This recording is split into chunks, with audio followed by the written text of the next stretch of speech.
pessoal do YouTube, quero anunciar aqui o lançamento do meu livro Poemas Sertanejos. Conforme vocês estão vendo aí a capa do livro, será lançado agora na primeira quinzena do mês de março. E vou recitar mais um poema do nosso livro. Esse é o poema Baixa Grande, que narra a história dessa cidade. Desde o século XVIII, a Baixa servia de entreposto dos caixeiros viajantes que, com disposição, migravam do sul para o sertão. Sob a mata da Caatinga, descansavam suas boiadas em torno das colinas para aguentar a longa caminhada. No antigo camisão, uma trama envolveu a questão em terras do Tingui. Rumo a Camuciatá, antigos algozes se encontraram. Em um desenlace mortal, os dois José resolveram uma rixa pessoal. Do Piauí à estrada do Camuciatá, a vingança foi consumada. Para o desespero de sua mulher, a jovem Ana, como era chamada. Recém-casada, muito cedo ficou viúva, sozinha com seus filhos no rincão da Caatinga, entre as terras das suas fazendas. Desgostosa, resolveu mudar, vendeu o Tingui e o Camuciatá, e no cais com seus filhos foi morar. Ana era católica, devota de Nossa Senhora, reconstruiu a pequena casa do cais e fez o santuário, tudo pelas mãos dos escravos. A devoção aumentou mais ainda, e cada dia rezava pela alma do marido, para encontrar a paz e salvação depois do fatídico acontecimento nas terras do Camisão. Descobriu-se o paradeiro do algoz. O vingador chamava-se José Gouveia, que retornou para o Piauí depois que o capataz Guilherme passou a perseguir. O filho de Dona Ana, tenente-coronel, revoltou-se pela morte do pai, a qual nunca aceitou. Por isso cobrou vingança e sua genitora pediu perdão, que entregasse ao destino toda angústia e aflição. Não se sabe o paradeiro do homem do Piauí. O certo é que Manuel conquistou a patente de tenente-coronel. Resignada com ideias de amor, sob o oráculo com fé, Dona Ana ajoelhou e pediu a Nossa Senhora, padroeira de todas as horas, que a libertasse daquela dor.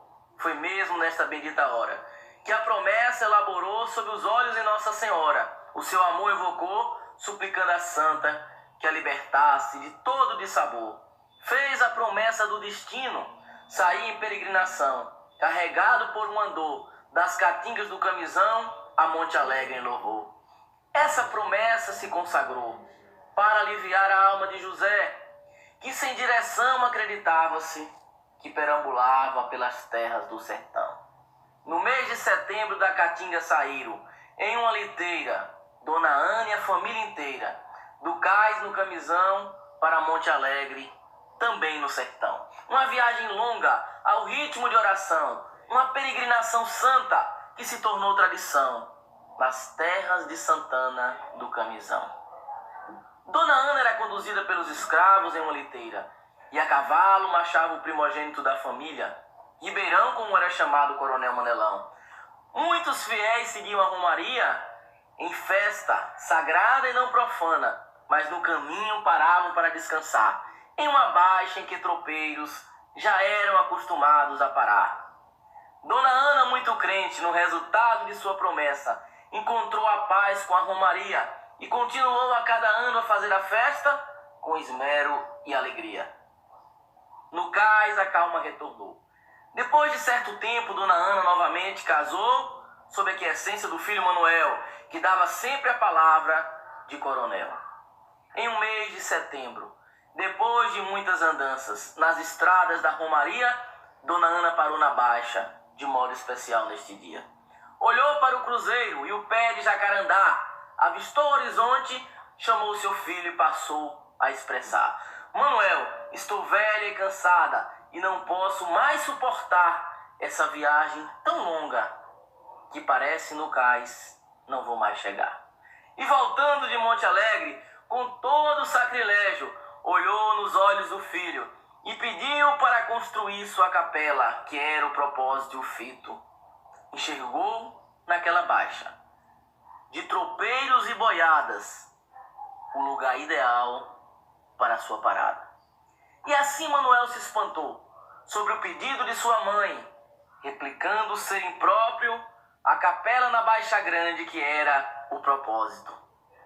Achava que sua mãe estava apenas sonhando com a fé na procissão que dispensava a parada naquela baixa íngreme do sertão. Neste interim, aparece o irmão de Dona Ana, alcunhado de Manequim, dizendo a Manuel que o lugar era mesmo impróprio, mas a matriarca reagiu e firmemente ao filho suplicou que atendesse o desejo sincero do coração, pois não sabia até quando estaria naquela procissão. Depois de alguns anos, Dona Ana desencarnou, sem ver o sonho realizado que Manuel, por gratidão, tempos depois concretizou. Ordenou aos escravos que derrubassem as matas e cercassem o local dos tropeiros, onde ficava a baixa entreposto dos boiadeiros. Atendendo o desejo de sua genitora, Manuel construiu a capela e o cemitério em torno dela. Depois de certo tempo, fez o traçado da vila, nos ombros dos escravos, sob o sol do sertão, com esmero e maior dedicação. A vila surgiu a partir da procissão, em que os primeiros moradores chegaram dos vários grotões da Chapada e dos sertões. Mas aqui já existiam os escravos e vaqueiros, os Ribeiro Soares miscigenados com Pomponé, e os descendentes dos boiadeiros, os Mirandas das Lavras Diamantina, os Boaventura, Silva, Santos e Avelar, e também o intelectual da família Sabá. Tantas famílias no início da formação.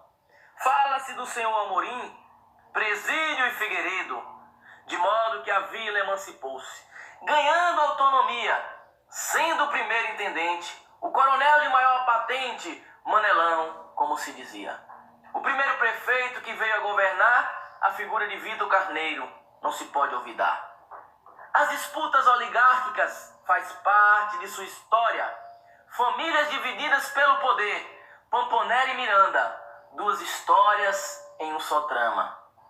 Depois da emancipação, momentos difíceis surgiram e, para seu grande desgosto, o município foi suprimido. Sob o topônimo de Capivari, esse fato ocorreu por uma imensa perseguição de um tal senador denominado Abraão.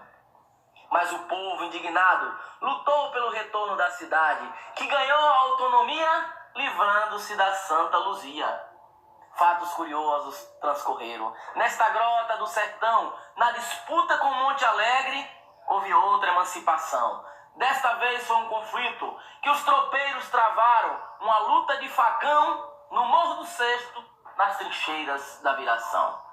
Baixa Grande seguiu seu rumo, caminhando a sua estrada, passando pelo coronelismo. Recebeu outra direção, surgindo o caudilho do sertão. Bianou marca a história desta terra em sua ascensão. Mas quem colaborou com o desenvolvimento ficou no ostracismo, muito longe de ser um mito. Caiu no esquecimento, mas foi Nilton Ribeiro que impulsionou seu crescimento. Muitas figuras históricas que o tempo apagou, o intelectual Seu Didi, que essa história resgatou.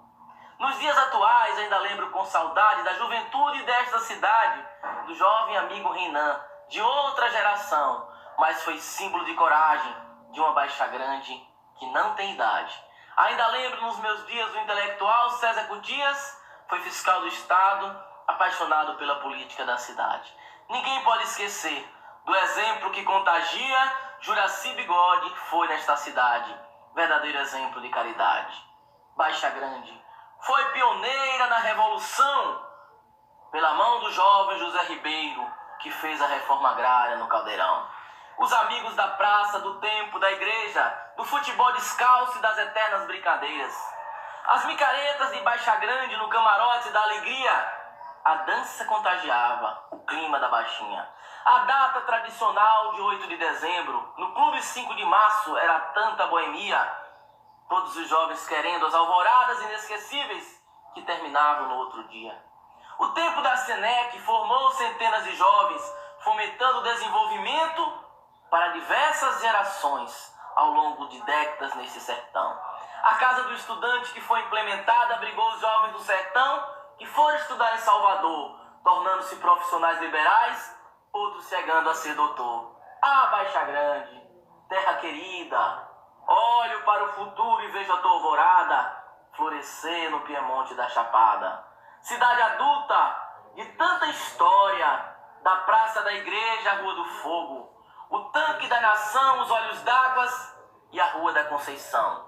Sua praça enfeitada, decorada com todo amor, pela Donazinha e depois por Wilson professor.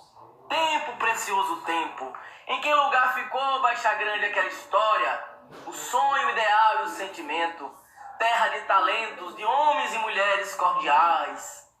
A despeito de todo o seu potencial, deixou que os entraves e amarras da história obstaculizassem seu sustentável crescimento, produzindo mazelas, desigualdades em plena cidade, poções de pobreza, favorecendo o desemprego para nossa tristeza.